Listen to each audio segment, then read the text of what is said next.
There is a growing trend of people feeling more and more alone at work. And a lot of this might be contributed to the fact that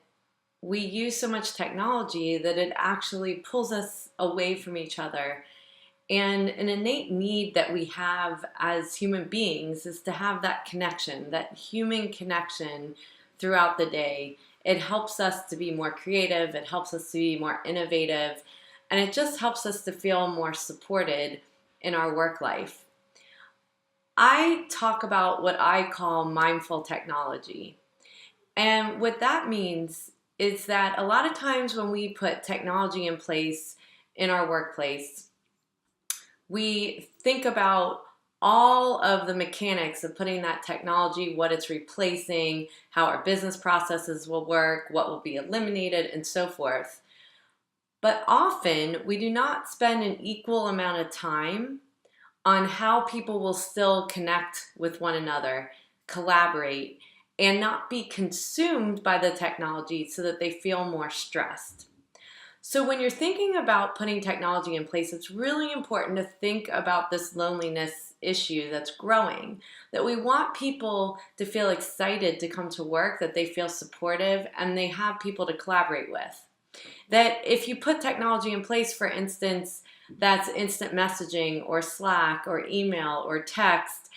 phone calls, all of these things that we have to communicate,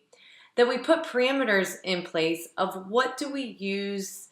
each application for, so that we don't feel more stressed, that we have to communicate in all the different channels that are available, that we know why we communicate in each channel and how we collaborate.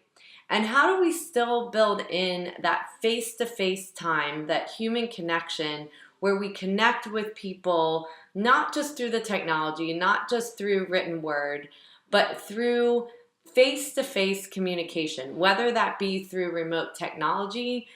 with video conferencing, if we've got remote staff, or how do we build time in the day to make sure we get out of the office, either go walking together and have meetings, go to lunch, whatever it is, that we intentionally build that time into the day as leaders so that we still have time to collaborate with each other. And the important part of all of this is that we think about how do we make people feel that they matter,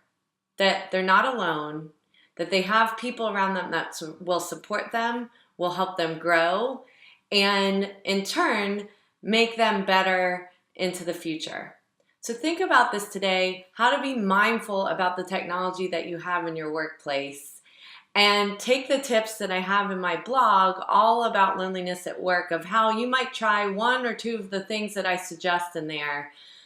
to ensure that you're creating a better workplace so that you can create that human connection that we all strive for.